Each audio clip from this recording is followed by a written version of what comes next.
Professor Chaubey, আপনি কি বলতে পারেন এখানে এসে আপনার এখন কেমন লাগছে? না না, খুব ভালো লাগছে। আর এটা একদম ইনোভেশন নিয়ে, মানে সব জায়গায় ডেভেলপমেন্ট নিয়ে। আর যে এটা বোধহয় থার্ড ইন্টারন্যাশনাল কনফারেন্স। এটা তো সব অনেকগুলো দেশের অতিথিরা এসছেন, আর ঢাকা ইউনিভার্সিটি থেকে এসছেন। আপনারা খুব ভালো অনুষ্ঠানটা করেছেন। আমার মনে হয় এটা কীভাবে উন্নয়ন হবে, কি উন্নয়নতে কি আর ইনোভেশন হতে পারে, এটা নিয়ে অনেক কিছু আমি আশা করি এটা বেরিয়ে আসবে এই কনফারেন্স থেকে। আপনারা ডেকেছেন নিস্তার মহাশয়, আপনার সঙ্গে কথা করে আমি খুব খুশি। আমরা অবশ্য অনেক আকাঙ্ক্ষা নিয়ে এসেছি, এবং আপনি জানেন যে উন্নয়নের যে ধারণা এটা সবসময় বদলাতে থাকে এবং বদলাবে। তবে আমি আপনাদের কন্ট্রিবিউশন দেখেছি এবং এগুলো খুব আশাব্যঞ্জক এবং আমাদেরকে আশান্বিত করে।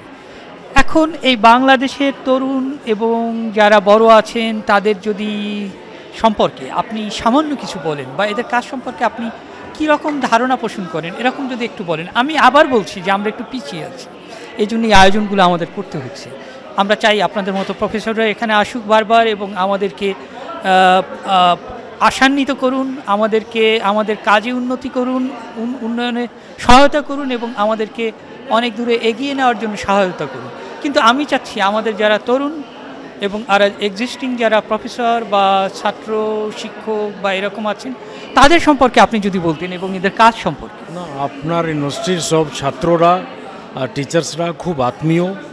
আমি খুব অভিভূত আছি। এই যে তিনটে কিওয়ার্ড নিয়ে এই যে আপনারা করছেন international conference, innovation, transformation and development, এটা নিয়ে নতুন প্রজন্মকেও কী করে আর যুক্ত করা যায়, আমার মনে হয় এটা অনেক কিছু বেরিয়ে আসতে পারে।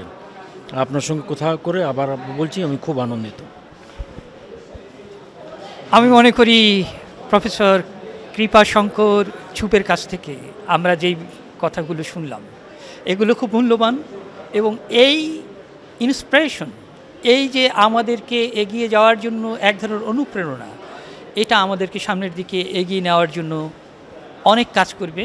এবং আমরা চাই যে প্রফেসর কৃপাশঙ্করের মতো প্রফেসররা এখানে আরও বেশি আসুন এবং আমাদেরকে ঐশ্বর্যমণ্ডিত করুন।